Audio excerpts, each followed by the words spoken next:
two special liveries in a row in back-to-back episodes. Today, in this episode of the F124 My Team Career Mode in Season 2, we run the 110th Maserati Anniversary Special Livery, which of course we ran last season back in Vegas. For this one, of course, being at Monaco, I thought it was fitting to run this absolutely insane red variant of our livery, which of course has been slightly tweaked, refined to basically match this year's livery. Also some small adjustments elsewhere to really, maximize how good the livery looks, guys. The previous episode, I mentioned two special liveries because we ran the navy blue Maserati special in the last episode around Imola. If you haven't seen it, link in the top right. Of course, that was Maserati's home race. So pressure to perform. Now, we jump into today's episode with a rivalry selection, and we had three options: Leclerc, Sainz and Norris. Now, as you guys know, McLaren have been super quick, so whenever you pick a rival, I feel like that person gains a little bit of pace. So we're going to go for Leclerc and not choose Norris. We also select some simulator training for Daniel Ricciardo, who hopefully will continue to improve and do more. Of course, recently scored his first points back in Miami, so hopefully he'll get a few more here today. And yeah, we jump into the upgrades. Now, for this one, we're going to focus on durability. We're still bottom of the chart, having to improve. And also, the reason we're doing it is because we recently re-enabled mechanical failures in the previous episode. We didn't have an issue last time out. We got through Imola unscathed, so we'll see how we get on in this one. Now, for the weekend itself, you can see the championship standings are looking pretty healthy in the drivers. The constructors, though, we're still a way back. McLaren are just very strong. Piastri, Norris together are hard to beat. So we need to hopefully rely on Daniel Ricciardo getting a few more points in this season. So far, I think he has 4, which isn't too bad, but I'm still hoping for more from him. No rain forecast, and you can see in terms of the performance chart this weekend, the top 6 teams are super compact. From McLaren down to us, it's really competitive. And then you got RB and Williams also not too far behind, to be fair. And then it's really just Haas, Renault and Audi at the bottom. Really, other than that, it's a very close competitive field, and it's all to play for. Now, so far this season, we've been on the podium every single season bar round 1 in Bahrain. For this one, we're still running our original power unit, but the ICE, which is of course what we just upgraded, is running a bit worn. Now, my theory is that if we replace this engine part, we're going to have an engine failure because we've re-enabled it, and that's how the mechanical failures work in this game. So I'm going to try and hang on to this one, because I feel like if we just hang on to that unit, we won't have a failure. And this, of course, is Monaco, so it's not really a power circuit, so we should be able to get away with running a pretty worn ICE. You can see in our practice runs, we knackered our left front a little bit, and that's because we kept on brushing the walls here and there, which, wasn't exactly ideal. Either way, we come to the end of our race sim, and we had 5 very good laps, got quicker pretty much every single lap. And we're now going to close things out with, of course, the red livery. And yeah, generally speaking, a healthy race run. But let's see where we stack up right now. Okay, test complete, and that was a really good job indeed. We got a lot of valuable information out of that. Well done. Also, in case I didn't mention it, we are running a cockpit view like we always do at Monaco, due to the AI being, not particularly great on this game. And just, in past games around Monaco, you can see our pace is really good. Every lap was faster. Our tyre wear and fuel load also were brilliant. Just generally a very efficient setup, efficient car. And also Daniel Ricciardo finishes practice in the top 5. Also worth noting, the top 14 covered by less than 0.4 of a second. So that could be a sign of things to come this weekend. So it could be a very competitive weekend. You can see also, it's not just the car livery. We have the race suits to go with it. The red variant of the race suits with the 110 lettering just on the lower half of the torso, out of the camera shot. And yeah, generally, we're ready to go. It's Monaco. I love a bit of Monaco. Cockpit view adds to the challenge, and I think it's going to be extremely close and competitive. So every tenth, every half tenth is going to be critical, and it's going to matter. So yeah, weekend off to a good start, but now let's put the livery and the pace into practice and see what our true pace is around qualifying, which for me is really the main event of the Monaco weekend. Not all qualifying sessions are created equal. From the moment that a driver sits in a go-kart, they want to end up here, in the pit lane, ready and raring for qualifying at the Monaco Grand Prix.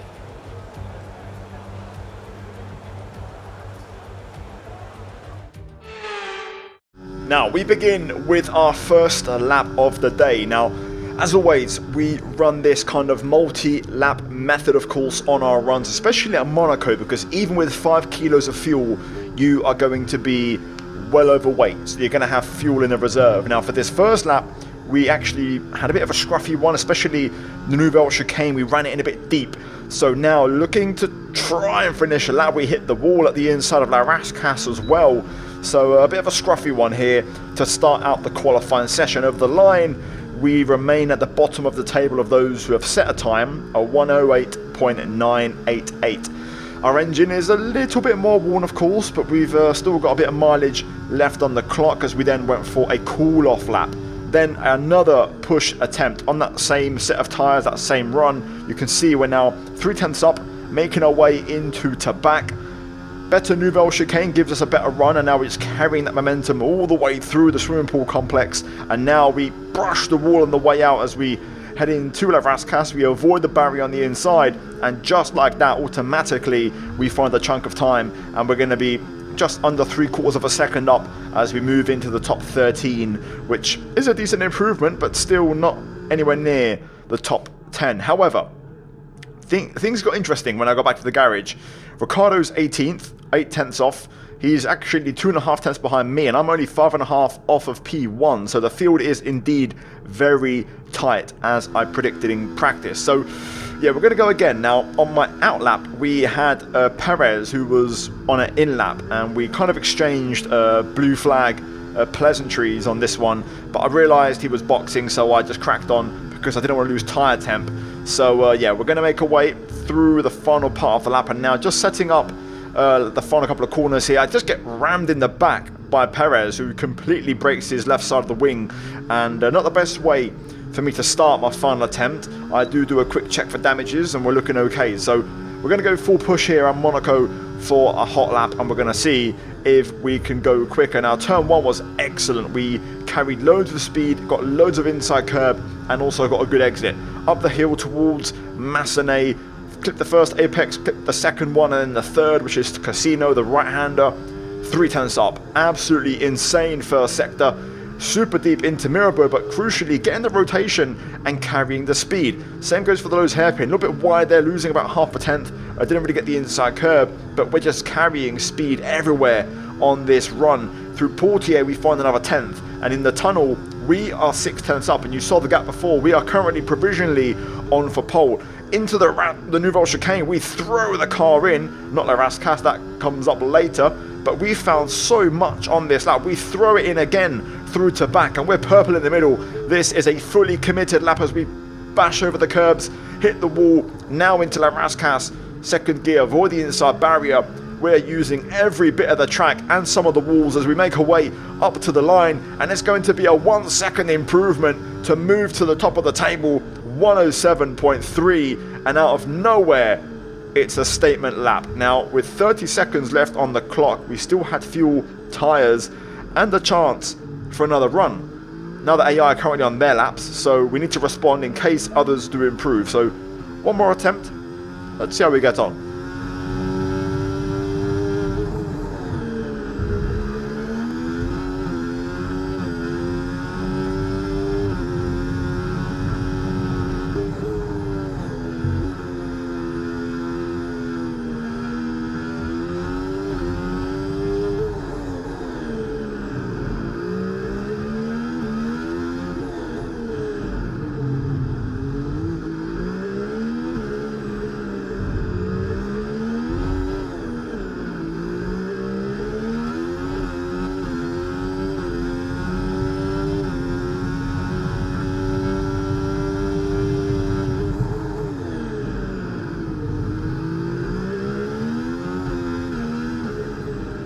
I don't know why, but that felt pretty good. That was a very clean and much more cohesive lap.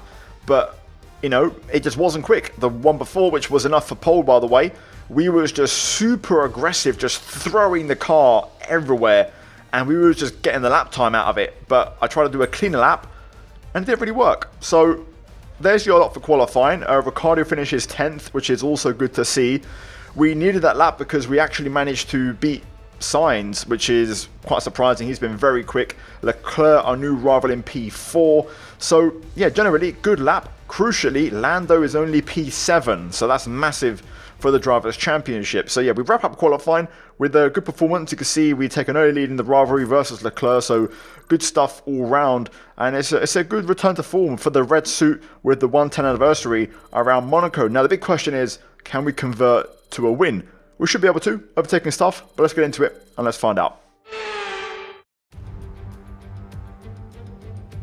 Formula One returns to Monte Carlo once again today, home to the world-famous Monte Carlo Casino, first opened in 1863, and of course a certain road race first held in 1929. There is no greater an occasion, no more valuable a win than the Monaco Grand Prix. The astonishing Circuit de Monaco is, for all intents and purposes, virtually unchanged since its inaugural race back in 1929. The faster cars of today ensure the 19 corners past the casino and along the seafront remain as thrilling as ever. A 2.1-mile lap here takes us around an entire country, yet never more than a few inches away from the race-ending barriers. Before we begin, let's take a quick look at the grid lineup for today's race. Martinez lines up on pole position, and the smooth operator Carlos Sainz completes the front row. Looking down the rest of the grid, we have Oscar Piastri, Leclerc, Verstappen, Fernando Alonso, Norris, Hamilton, Ricciardo, Hülkenberg, Ocon, Tsunoda, Perez, Russell, Stroll, Albon, Gasly, Teo Porcher, Bottas, Zhou, Hauger and Logan Sargent. It's almost time for the lights to go out, so let's head down to the track where preparations are underway. Welcome to the commentary box. I'm Alex Jakes. Alongside me is Anthony Davidson. Things seem comfortable, they seem stable right now. That's a positive, but do they need to be pushed to the next level? Well, that's the thing, you know, as a driver, it's easy to feel like you're the individual, it's all about you, and, you know, you want to further your career the best you can, but you have to have the team hat on as well and play the team game, work with your teammate as best you can. It's not an easy balance to figure out. Time for Monaco. P1 on the grid. Can we convert into a win? If so, our championship leader is going to go huge. Absolutely massive if we can bring this home. Now, granted, I don't know what to expect. Last season, we actually struggled here pace-wise. We wasn't particularly quick. We salvaged the podium, which was mainly down to the AI battling and having a bit of, chaos, which allowed us to go through because the AI aren't great at overtaking here. So the key thing with that in mind is going to be strategy and the timing of the pit stop. Now, we're going to start on mediums. We're not going to take any risk on the tyre compound. The hard tyre basically lasts forever. So we're not going to go long. We're going to, box on the predicted lap, which should be the same as everybody else. Also, there is a chance we might get a safety car, which if that's the case, then we're going to have to, be ready for that just in case. But either way, I generally think it should be a fairly straightforward Grand Prix for us, and I think we should have a decent race car. So let's get into it. Fuel, I'm running just 0.2, a little bit in the reserve, which should be fine around Monaco. So let's get into it, and let's see how we get on. Right, here we go. Liner up. Also, forgot to mention, but goes without saying, of course, our ICE is very second-hand, so we'll see how that affects things. Either way, let's get to it. Here we go, lights on, race start, critical.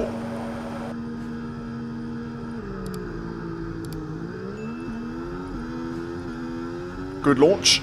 Okay, we're monitoring some wear on the internal combustion engine. Be aware that we're going to start to see a loss of power.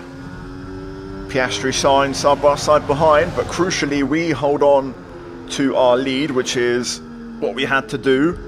That's one of the two danger points around Monaco, race start and pit phase.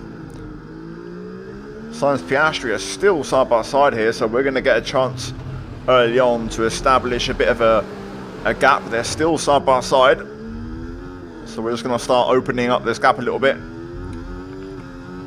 There we go, 1.3, 1.5, and climbing. Gonna keep using the battery. Just gotta be careful here. I've got to readjust from quali to race with the fuel load and of course the medium tyres. Sainz gets in front and locks in that P2 and gets ahead of Piastri, so that battle's over for the time being, but we've already got a decent little break and we've got those guys out of our DRS range, but Sainz is already absolutely flying to try and catch back up. AI always very quick in the initial phase of the Monaco Grand Prix, and then they sort of fall away as tyre wear kicks in. DRS is being enabled this lap. We can use DRS when you're within 1 second of the car ahead and in the DRS zone. We'll lean on the battery to try and open a gap here to Carlos, but wouldn't surprise me if he did get back within a second. Right then, Sainz is right with us, so as expected, we're not going anywhere initially. I am being quite conservative, trying to find my confidence with the barriers. But look at that. Basically a second slower than Carlos Sainz at the minute. No tyre concerns at the moment, just focus on the driving. Using a lot of battery, but it's not really making any difference. But look at the Ferrari. Sainz all over the back of us right now. But still, the AI aren't great overtaking. It's going to be hard for them to get through. I'm just going to take my time here to build my confidence up and not fall for the pressure from the cars behind, although we are holding up a bit of a train.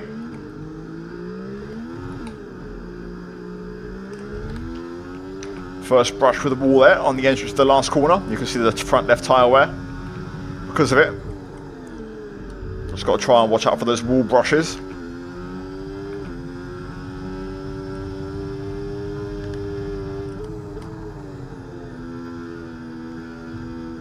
Another one. Look at that, 19%. It's weird though, because I don't feel like I'm driving on a 19% left front whenever these things happen, but obviously something that we have to factor in terms of our tyre wear.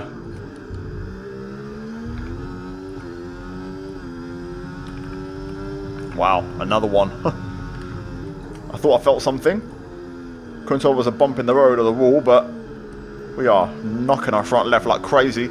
That was the first lap where I felt pretty comfortable and the pace felt good.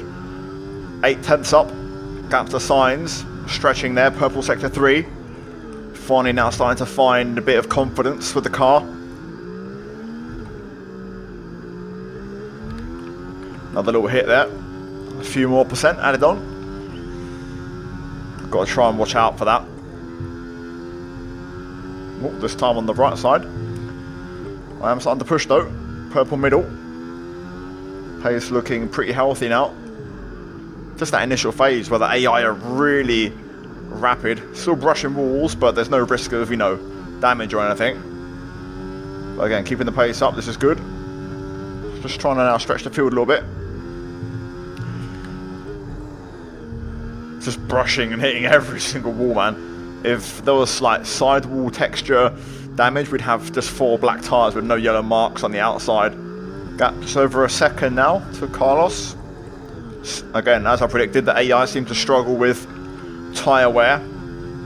So once you get through that first phase of the tyres, it sort of then starts to benefit me and my setup and my race pace. I'm able to keep my pace more consistent for longer. Yep, we're now quite a bit quicker than the AI. I mean, we're still very close to our PB, so we're running at a great pace. Gap now going up all the time. We'll get a tyre update in a bit. I'm also now not hitting the walls as much, as we're not under as much pressure anymore. Whoops.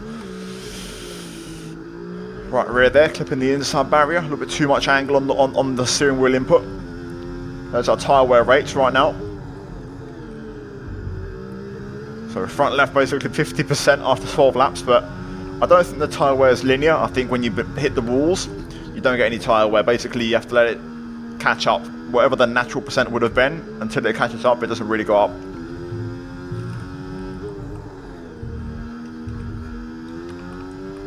Wow. Every wall here just seems to be punishing the front left. And the weird thing is the front wing seems to be taking none of the blow.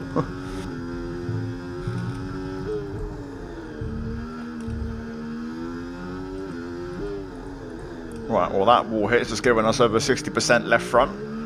because the warning has just popped up. So at this rate, we're going to puncture because I'm hitting walls, not because I'm actually getting tyre wear.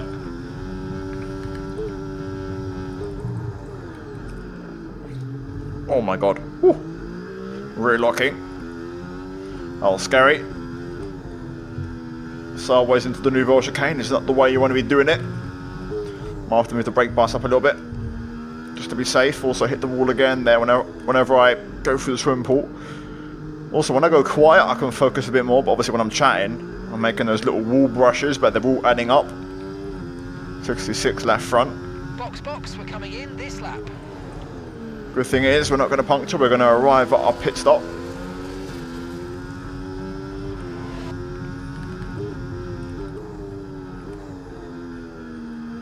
Oh no. What? It's happened. We've lost it. We've lost the engine. First one of the season. Interesting. So, as we cause absolute carnage here with the AI, we've had our first failure, and it wasn't triggered by a component change, which has been the case every other time pretty much I've had it, I'm pretty certain. So now we're going to find out if this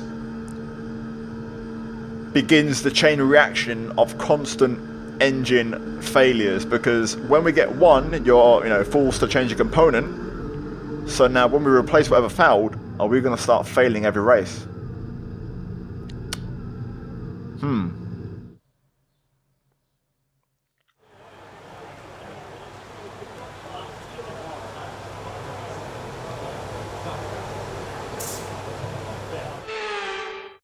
What a performance! He's left the field behind. Charles Leclerc wins it. Well, using home knowledge to their advantage, the crowd were there, came out to see their driver get the job done, and get the job done they did. It was a masterful performance, and yeah, they'll walk away very happy with this one today. Here come our winners now. A thrilling race and a tremendous effort by Ferrari. Their history is well known, so it's no surprise to fans the world over to see them come out on top once again.